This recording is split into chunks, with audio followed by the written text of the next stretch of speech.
I was a different person. I would be angry and reclusive, and I would stay in my home. It was heartbreaking for me and for my family, trying to figure out how can I do this without medicine? I don't want to live on this kind of with this side effects. And I've had to be an abstainer, not a moderator when it comes to the carbohydrates and the sugars. I've always ended up back worse than I started. Carbohydrate addiction, I was always eating. I was focused, 90% of my day was focused on wanting to eat the next food or meal. My husband, he came to me, he had been listening to Jordan and Michaela Peterson. And he goes, I'm going to do this carnivore diet. And yeah, I was like, you're crazy. What? So I went in it for the weight loss, thinking this is good.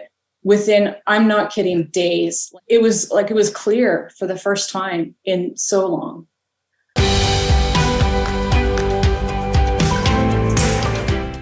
Okay, good morning, everybody. We have with us, I believe, Cheryl with us today to share her success story with us. Cheryl, how are you today? I'm doing well. Thank you. How are you? I'm also doing well. Sorry, I was running a little bit behind, but thanks for being here. Where are you located, if you don't mind? I'm in Alberta, Canada. Another Alberta Canadian person. We've been having a lot of those folks these days. I guess we'll just get started with maybe your background a little bit, and then you can maybe walk us through the path of whatever your journey has been, and we'll ask questions as appropriate. Thank you. Sounds good. Thanks. For one thing, I'd just like to start by saying I could not do this interview without being on the carnivore diet. I had been so far gone, especially in my mental state, that I had a lot of brain fog, anxiety, that type of thing. So I want to say thank you, and I want to just go from there. So my name's Cheryl. I have married to my husband, Matt, for almost 27 years, 4 kids, 3 grown and launched. And so that's my family situation. And just to give you a little bit of my background, I was put on diets quite young in my life. And out of that came disordered eating. So I've had about 4 decades of up and down dieting and a kind of a binge eating sort of scenario in my life. But in the last decade or so, I've come to realize and understand that the biggest struggle I'd like to share today is something called premenstrual dysphoric disorder. I don't know if you've heard of that, PMDD, which if you don't mind, I'd like to share a little bit of what that is and what it was for me, just so that others could maybe relate. So my symptoms were, and I would mark this on a calendar within my cycle, 10 days like clockwork before my period. I would go from normal, average mom, wife duties to the darkest hole that I would fall into emotionally. And I was a different person, and I would be angry and reclusive, and I would stay in my home. It was heartbreaking for me and for my family. I didn't come to understand this. And then out of that, when my period would start, most women are like, it started, stupid period. But when my period would start, I would have relief, and I would be back to my own self again for a couple of weeks of normal life, and then back to the hole. So this has been years, since I was 17. I'm 52 now, so long time. So in the last decade or so, my father passed away, and I went to counseling. And when I went to counseling, my counselor said, this is not normal. What you're describing is not normal. And so I went to my doctor, and he did give me antidepressants, which I have to say were helpful at the time, because I was dealing with the loss of my dad, along with everything else. So that was helpful. What the side effects of the antibiotics had their own issues, right? So I had started trying to figure out how can I do this without medicine? I don't want to live on this kind of with this side effects. And as this is progressing, my mom went into an early dementia. She's mid-dementia now. And so I've watched her go down this terrible path. So it's been my mission to figure out, okay, what do I need to do? Because I don't want to go down that if I can help it. I asked my doctor, I said, what are the chances that my mom, who's on this medication for 30 years, now she's this, is that possible that I could end up there? And I love my doctor. He's been a wonderful support in many ways, but he said, no, we're good. Like, you're good. to stay on medication. And I'm not saying medication's not for people. I think it can serve a purpose even temporarily, but I want to do as much natural as I can. So I've ended up here, but I don't know. That's my background. Of course, there's been lots of other benefits, but that's been the biggest for me. Yeah. The premenstrual dysphoric disorder. I don't know if it used to be just PMS, premenstrual syndrome. I think they've just renamed that because it encompasses the sort of the negative things that often happen to women around their period, whether it's swollen breasts or feeling pain or fatigue or mood lability or things like that. And many women suffer from that. And so it's interesting because you think, why would a diet impact that? Because it's obviously hormonally dependent, but interestingly, a diet does impact that, which is, I think, quite interesting. And we see that same thing with fertility, with pregnancy, with menopause. Diet impacts all that stuff. So good that you found that. Through the years, you said this was something you suffered from. You were 17. Obviously, you were able to have kids and raise a family and stuff like that. What had you tried over the years? At some point, you probably had tried different things. And you'd mentioned you've been to a doctor, put you on antidepressants. But what were all the things that you tried that maybe weren't successful or maybe somewhat successful over the years prior to coming to Carnivore? For sure, I was always on a diet, and exercise I would do as much as possible. But when you're falling back into kind of that state of depression, it's hard to keep that momentum, right? But just tons of diets, like anything you can imagine. But what I've been learning, and especially through Carnivore, is that all this time I've had to be an abstainer, not a moderator. When it comes to the carbohydrates and the sugars, I just fall back into it. And because I have gone to food as a stress relief or whatever in my life, I've always ended up back worse than I started, I feel anyway. Like I've managed, but not well.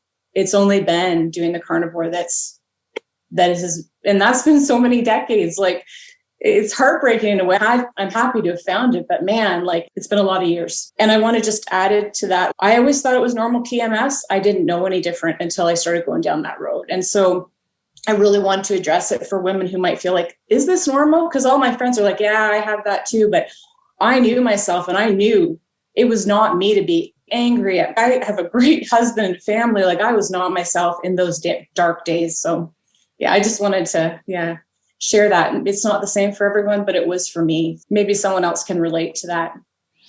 You said you'd always been on some form of a diet and then, of course, exercise, which I think exercise is wonderful and it certainly has its benefits. Why do you think the other diets that you tried, you mentioned something about not being able to moderate it, you think that was it, but why do you think these other diets did not work for you for whatever reason? Was it just they didn't sustain you, or what was it? What was the deal? For sure. Yeah, for sure. I felt deprived, right? Like I was always looking for something else to eat. Carbohydrate addiction. I was always eating. I was focused, 90% of my day was focused on wanting to eat the next food or meal. And I had wanted to mention, like before when I was young and I was put on diets, it was for aesthetics. It was never for health, right? Like it was to look a certain way instead of your body.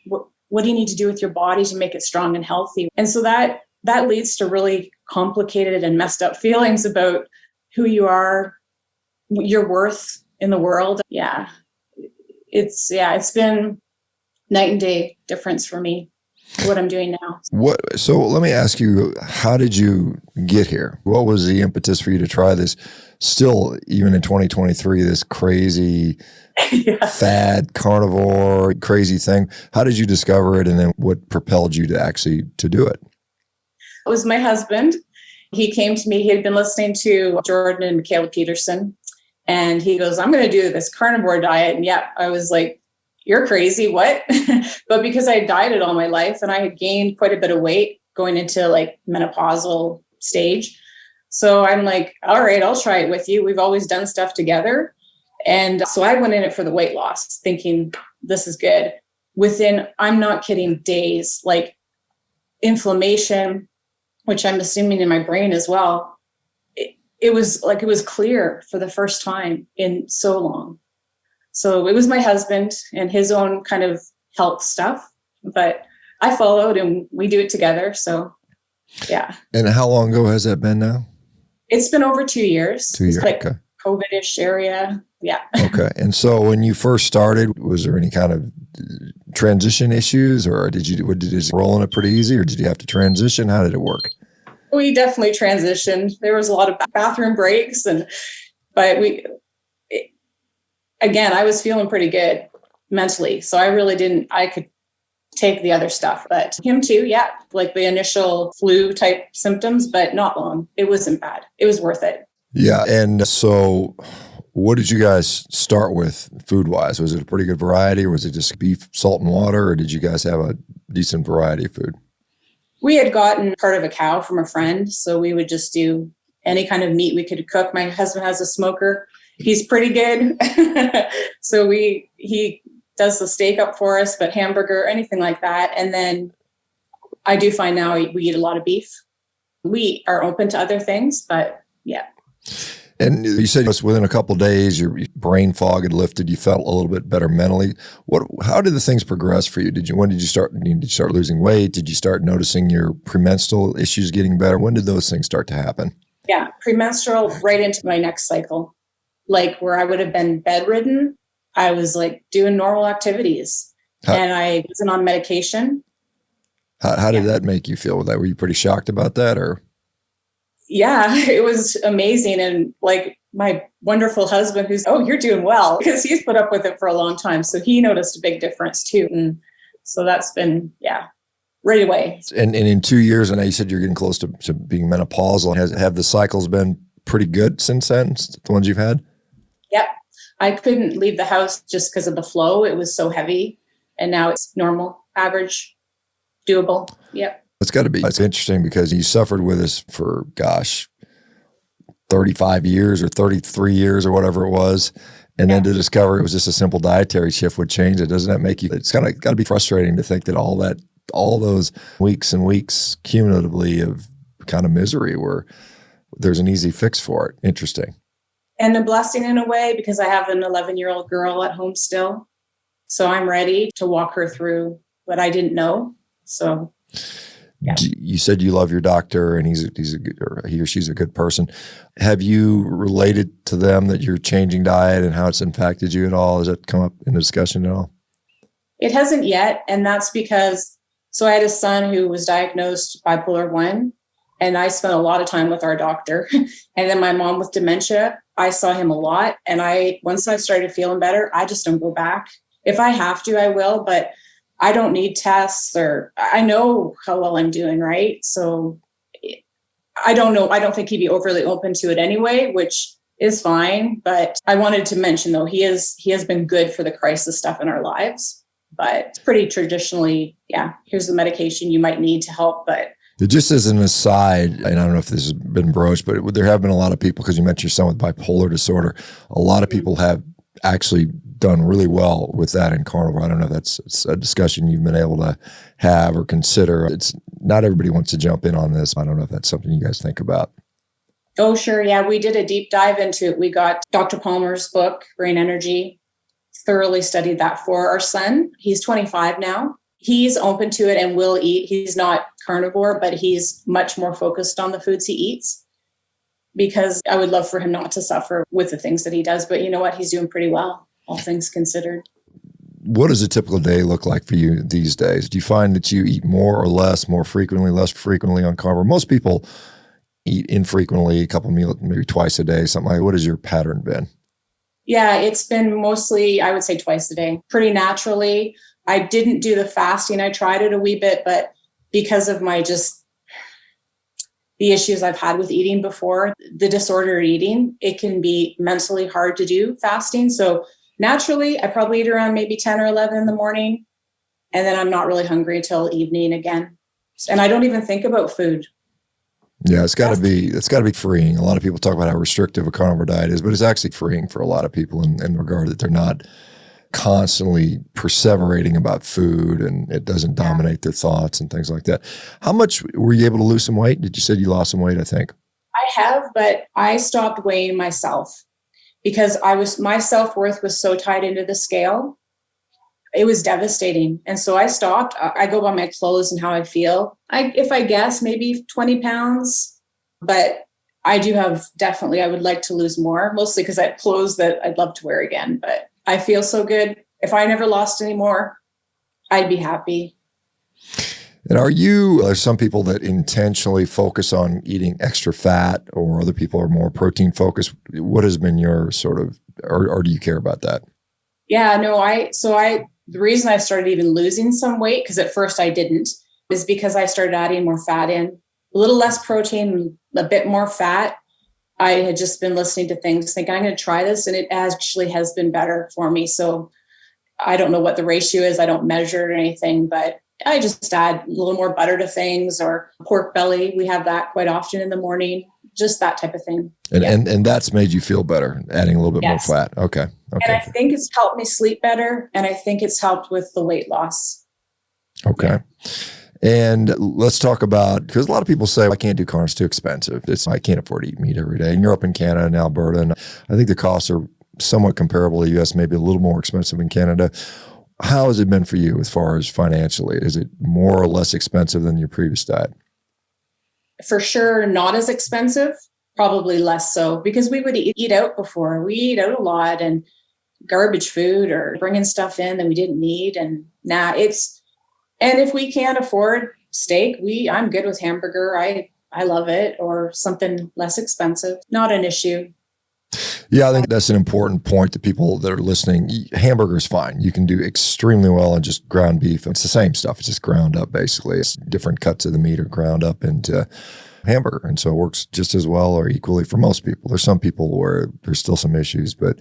And so you said your husband has been doing this with you. I guess maybe it was his idea, but do you find having a supportive environment to be crucial for your success on this? Or do you think you could have done it if no one else in the family was doing it? I was pretty desperate mentally. So once I started doing it, it was working. I think I would have kept it up, but I don't think I would have done as well. Like I said, he's very supportive, and he's a really good cook. He takes his meat pretty seriously, to the point if we go out and eat, I'm disappointed. If we go out for a steak, I'm like, oh man, I miss his food.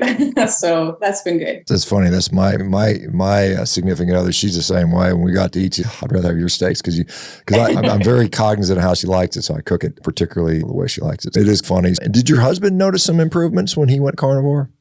Yeah, he lost 30 pounds right off the bat, and he's kept it off for over 2 years. He's reduced his blood pressure medication. He isn't quite off it yet, but he's been on that for a long time. And just overall joint, like we were both, we're the same age, so we were going through stuff together. The inflammation, the brain fog, just everything is so much different, night and day, really.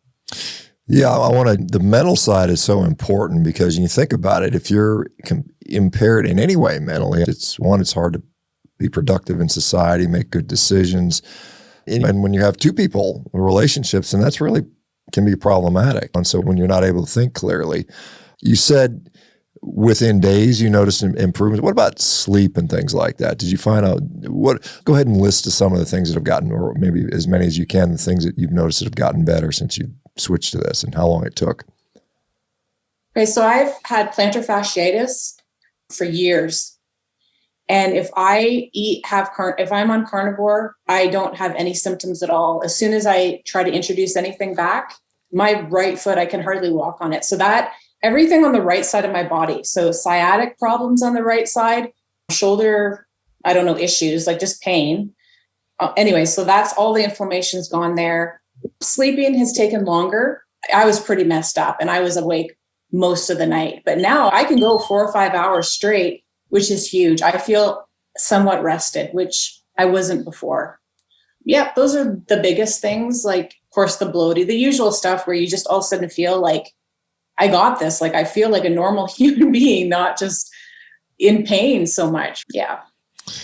Yeah, it's interesting that you mentioned the plantar fasciitis, and for those people who don't have it, it's just this really problematic heel pain. Usually people wake up in the morning, they can barely walk, and it takes a while to get moving, and it can really limit you, and it can be quite painful. And it's interesting to see that how food impacts this. I can remember as practicing as an orthopedic surgeon, people would sometimes tell me eating bread would make my knees hurt. And I didn't really believe them, to be honest. I was like, I think there's no data on that. But it turns out that, in fact, this is something that is really common to see. Let me ask you about your quality of life now. So you're not spending 10 days a month locked in a room being depressed. How has that changed your life in that regard, as far as maybe socialization? And I don't know if you work or not, or how has that impacted those aspects? So it did impact my work when I was younger. There were a few jobs that I could not hold down. Fortunately, I've been able to be at home as a mom, and I had my youngest later in life. So that's been really good. Their quality of life is so much better because I have energy, and I held it together before because I love my family so much, but I was white knuckling through everything. There was times where I would isolate so I didn't hurt, not physically hurt them, but with the words that I would say and with my deep depression. I didn't want them to be affected or feel like that was their problem because I knew it was coming from something in me. So I would say on a whole, I'm just a better person to be around. Like, I've got more energy and a lot more to give them. So I'm going to be a grandma soon. So I'm excited. Oh, wonderful. Congratulations. Yeah. That's gotta be fun. Yeah. What about friends that maybe have known you over the years? Obviously your family lives with you every day. Your friends have remarked on you look different. Maybe your eyes, some people say you just look more alive or something like that. Have you noticed any of that sort of stuff? Yeah, definitely skin. And just a lot of people will say, not really think that I'm the age that I am, which is a compliment.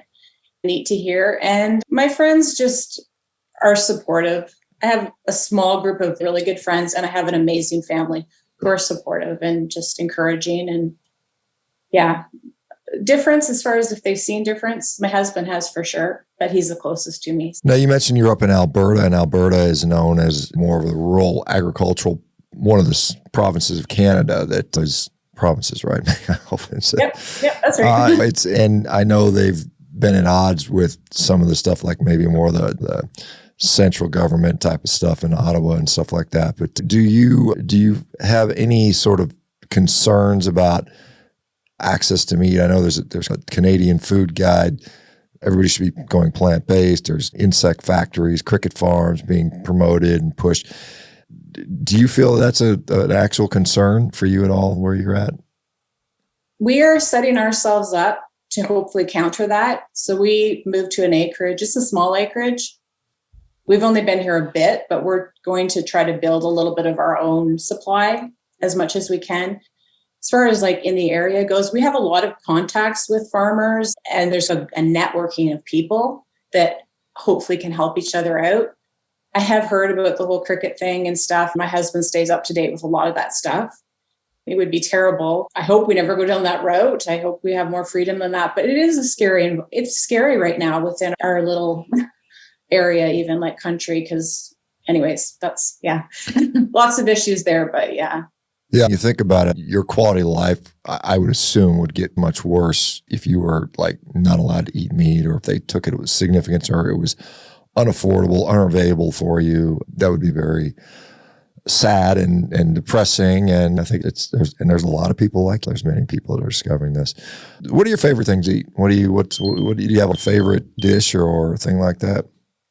For sure, always steak. If we can get it. Bacon and eggs are great. We mentioned the pork belly. I do like casseroles, like with bacon and a little bit of cheese. I've leaned more away from the cheese lately for my own personal preference, but it's pretty simple. And like I said, my husband has a smoker, so anything he can smoke, we eat, and air fryer type stuff too. So anything, like nothing that is animal product really bothers me. There's just some things that make me feel a bit better, but we're pretty open. Fish once in a while, but yeah. Did you suffer from, you said moderation was not your thing, and how often, because a lot of people will say, I can't give up bread or pasta or pizza or cakes and cookies or sugar. How hard and when did that sort of resolve for you? How long did it take before you're like, I don't want this stuff anymore? It's been progressive. There's been times that I have had some, but now I can't even. I'll get right back on because I feel so much worse if I even have stuff. So I don't know how long it's been. It's been very progressive. So I can't nail that down, but sorry, I'm not sure. Just over time. And so when you do have, say, an urge or craving for whatever, chocolate or something like that, have you had strategies to say, okay, I'm not going to do that? Was there something in your mind or something you did to either distract you or just get through that? Any kind of tips you use? I usually add a bit more fat, and that satisfies me. I've just learned that about myself. A sparkling water, sometimes it's just a little bit of a change from normal water because that's really all I have to drink. But yeah, little things like that. Okay. And how is it something that becomes less and less frequent now? Was it something where initially it was a couple times a week and then it's once a month, or have you noticed a change in the frequency? Of what, sorry? Of the cravings for some of these other foods? Yeah, it would have been if I saw someone eating something, I'd have a moment of that was hard. But now I would say it's almost, I don't have it. Usually I'm like, oh, ew, that would really make me feel yucky. So I avoid it. Yeah. My daughter likes to bake. She'll bake things once in a while and I'll try a bite, but I don't want it. So that's a huge thing for me. Yeah, you said occasionally if you do eat something like that, you end up with your foot hurting really bad or something like that. Do you know, is there something in particular? Is it sugar? Is it gluten, grain, the most offensive things for you? Sugar. I'd say sugar. Yeah. It's funny because there's people out there that says sugar is harmless and it's only in a caloric excess that's a problem. But yet again, there's people that clearly inflammation, even with relatively small doses, come back. And we see that whether it's table sugar or fruit sugar or honey or something like that, it all seems to, in many cases, exacerbate some of these pre-existing conditions. Okay, let's talk about, because a lot of people feel that, and for good reason. I think there's a lot of data that supports us all. I think there's a lot of nuance to this, but you're eating a lot of saturated fat. Heart disease is a concern. Most people die. That's the number one killer for most people in Western society. What are your thoughts on that? When people say, "Hey, oh my God, you're gonna have a heart attack." What are your thoughts? How do you answer that? If someone were to say to me, "I guarantee you're going to die of a heart attack in 10 and 15 years or something," I would say, I am fine with that because I would not want to live 10 or 15 days the way I was living. Unless you've been mentally where I've been, you don't understand that. And so I don't believe everything that I've listened to. I believe that I'm good. My body is healthy. But even if that were the case, I would take it over. Yeah, it's not worth it. No, I'm living now. I wasn't living. Yeah, that's a common response I get. And again, I'm like you. I'm not convinced that you're increasing your risk for heart disease. You're losing weight.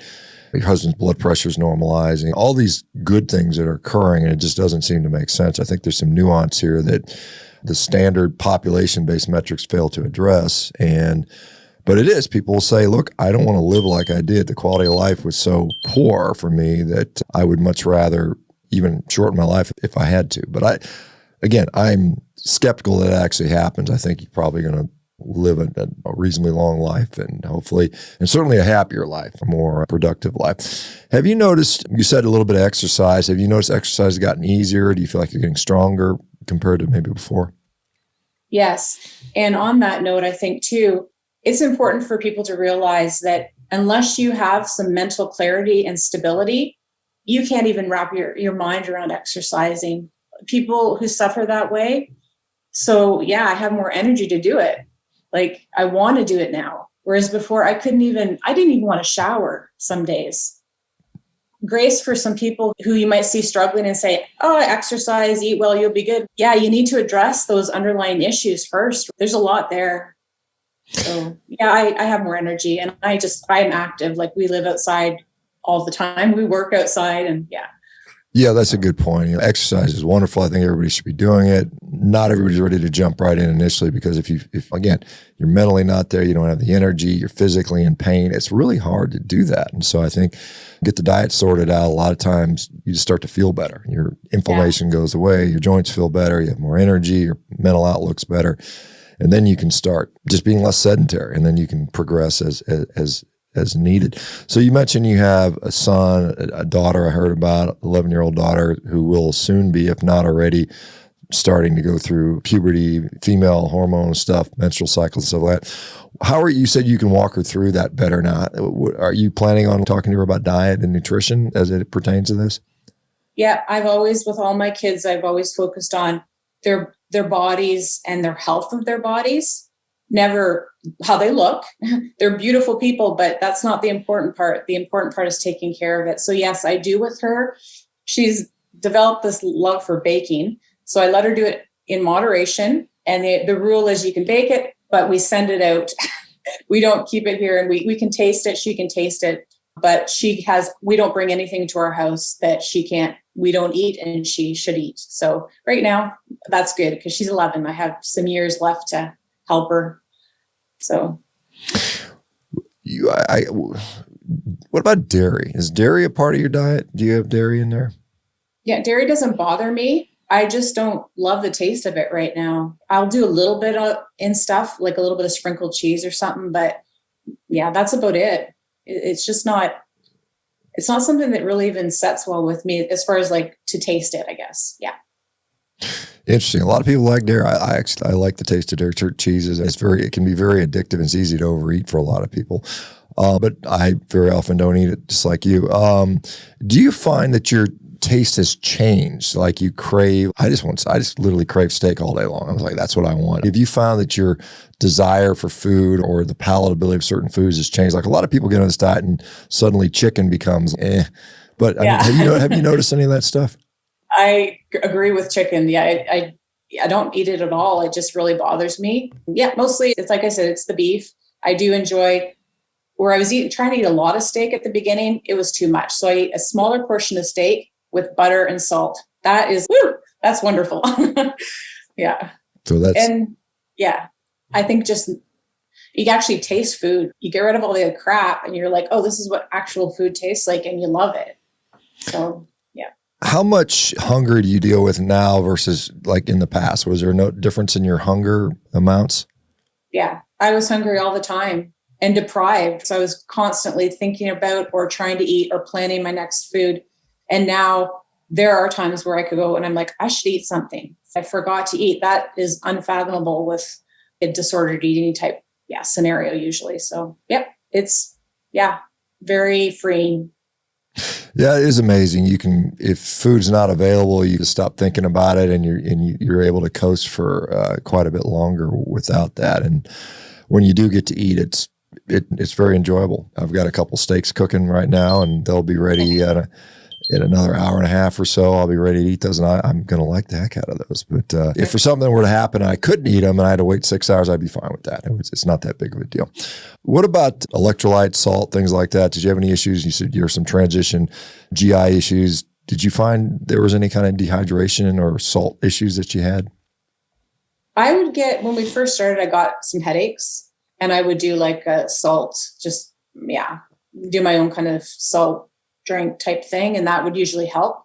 I did notice a lot of issues, but I do put salt on everything. Whereas when you grow up and you're not supposed to eat salt, it's basically counter to everything that I grew up the way I ate. So it's, been a learning curve, but it's been good. Yeah, we're supposed to be eating unsalted cardboard apparently to live a long time apparently, or to be healthy, and it's crazy when you think about it because it's not that palatable. Do you miss? It seems women more so than men maybe gravitate to more salad. I think that's maybe a cultural thing where you're kind of like told that this is what you must eat as a woman to be small or whatever. Do you miss salads and things like that? I don't. I think because I had been on diet so long and I had to eat so many, and I hated it. Now I'm like, yay, I don't have to eat that. And I'm doing so much better. So no, I don't miss them. Nope. Yeah, I wonder because you see there's the meme about the women smiling or laughing with their salad, and how many of them actually really sit down and, wow, I can't wait to this wonderful salad again. Yeah. Nope, I'm good. Yeah, then it's when no one's looking, you're picking down the ice cream because you're so hungry from the deprivation of the salad. Exactly. Have there been any negatives for you thus far on this diet? Any negatives you can think of, either physically, emotionally, health-wise, or maybe even socially? Any kind of negatives? I think when I first started out, before I understood how good it was hard to be socially. It was awkward a little bit, right? But my husband and I are against the grain in a lot of things. So we don't talk about it a lot to people, but we're willing to say, no, we're fine. We're good with what we're eating. So we've crossed that hurdle, but not really. No, I wouldn't say nothing negative. It's been so positive. And speaking of social, how do you, on the occasions you do have social things, how do you deal with it? Do you guys eat before you go? Do you bring your own food? Do you just see what's there and eat what you can? Or how does it typically work for you guys? Yeah, I would say a little bit of everything. For sure, for me, I try to eat before I go. And then I can walk around with some water in my hand or nibble on a few things that I feel like I can handle. Like vegetables even, I can eat them. I just don't like them, but I can take a couple of carrots or something. It's not really a big deal for me. And yeah, I'm at an age where I'm like, I don't care so much. I used to care more, but I'm like, ah. So. Yeah, I remember going to a party and somebody will have a little salad or the vegetable tray where it'll be like cauliflower and broccoli and carrots and some ranch dip. That stuff was I would never eat that stuff. I was like, this is the most awful thing in the world. I can't imagine wanting to eat that stuff. But I guess some people do. But yeah, there's usually some sort of meat dish that someone brings, or if you bring it yourself. And yeah, or we bring it, yeah. Yeah, I don't find any difficulty. I'm not at all embarrassed about what I eat. I'm like, hey, I'm bringing steaks. Most people are happy with that. Most people are happy to eat steak or that type of thing because we've been conditioned to eat the potato chips and all the garbage that is typically there. Do you have any kind of online social media type stuff? Are you communicating with that, or you stay away from that stuff? I'm pretty old school. My kids do a lot of that. I'm on Facebook, but I don't really know. I avoid a lot of stuff. That's probably good for you. And I guess Facebook is still, I think, the biggest social media platform in the world still, even today. So there's quite a bit of people in there. And you'd mentioned you couldn't have done this interview a few years ago. What do you mean by that? Were you just too mentally not available, or what would have prevented you in the past? My anxiety level was really high, and this would have been impossible. I just wouldn't have done it. I would have chickened out, I think. And the clarity of mind, the brain fog that's gone, and even the confidence to say, you know what, I feel like a responsibility too. It feels wrong not to say it and say there is hope. I hate that there's people out there struggling that could get. I watched my mom with dementia, and now I'm starting to listen to the benefits of the carnivore diet, the keto and carnivore for dementia. And I'm like, wow, what could she have been saved? It's heartbreaking. So yeah, it truly is. And like I said, it's when you discover something that helps you, so you do want to share it with other people. And yes, a lot of people don't want to hear it, or they don't believe you or whatever, but I think it's still worth making the effort. And undoubtedly 100 people may listen to you, but only 10 of them will hear you. But that's still a change. And all of us have seen that. You just keep putting it out there, and you do it in a very non-confrontational way, just be an example. And there's people, because at some point, most people are going to get sick or something's going to happen to them. These people, then I always laugh when I see these people in their 20s and they're just making fun of what we're eating. I'll say, we'll see you in a few years. See what happens. When you get sick, what are you going to do when you get sick when you're 40 or 50 or 60 or whatever it might be? Then a lot of people will come and find that. But do you foresee significantly changing your diet over time? Is there something you're like, I want to add in this or that? A lot of people I want to add in some fruit. I want to add in some rice. I want to do these types of things. Is that something that have you seen or had any desire for experimenting that way? I don't have a desire for it right now. I'm afraid to mess with a good thing. So I might try a little bit, maybe, I don't know, but I don't have a desire right now. So I'm good. Yeah. You said you're planning on getting a couple acres. Are you guys going to put some cows on there or sheep on there, or what is conducive to where I know Alberta raises a lot of beef, so I'm sure cow country is pretty decent out there. Yeah, I think like I said, we were dealing with the crisis of my son and my mom. So we're just settling into this. We'll probably start with chickens because we eat so many eggs, and then we'll go from there. I would like to get at least a cow or two, but again, we're just developing it, I think, and seeing where we end up. But we have some work to do it. We moved out of the country. We moved out to the country during COVID for that reason.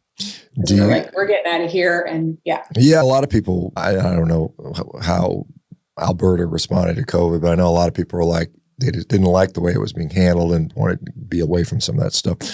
Do you have a resource to learn how to do this stuff? Because chicken's probably a little easier than maybe a cow or cows. Do you have, this is who we're going to utilize as a resource to help us get started? Yeah, so we have a church community and a lot of them are farmers. So I know that we could reach out to several people that would help us along the way, which is awesome. Yeah. And do you find that there is any kind of pushback that you get, like people saying, hey, you're killing yourself or you're harming the planet or something, some kind of nonsense like that? Do you get any of that ever? I guess I'm not overly vocal.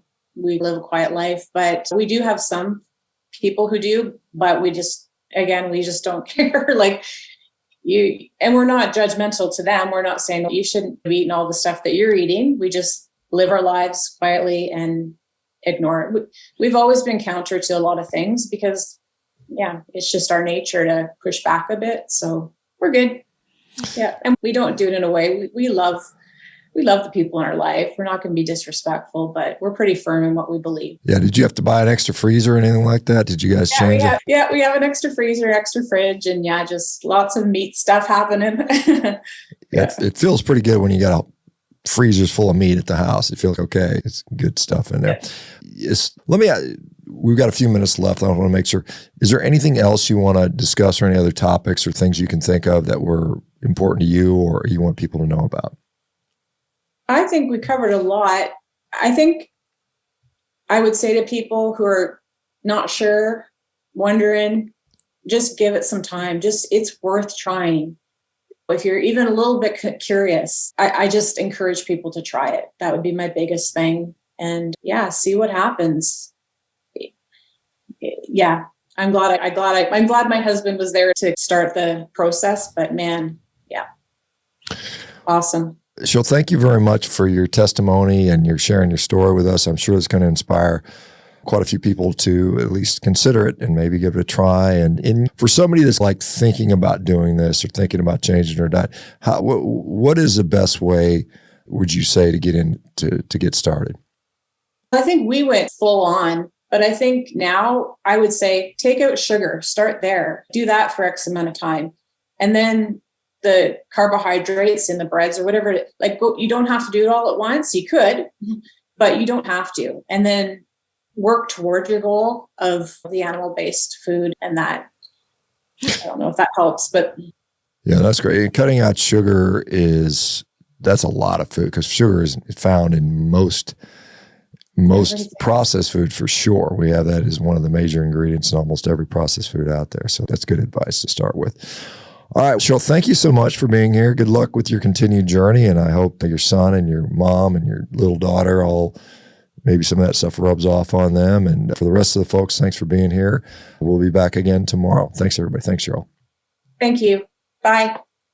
Hey, folks, it's Dr. ShawnBaker here. If you guys are enjoying these success stories, you can become your own success story. You can do that by heading over to CarnivoreDiet. You can sign up for a free 30-day trial and get started today. We're looking forward to supporting you. Our community is wonderful, and we'd love to see your success.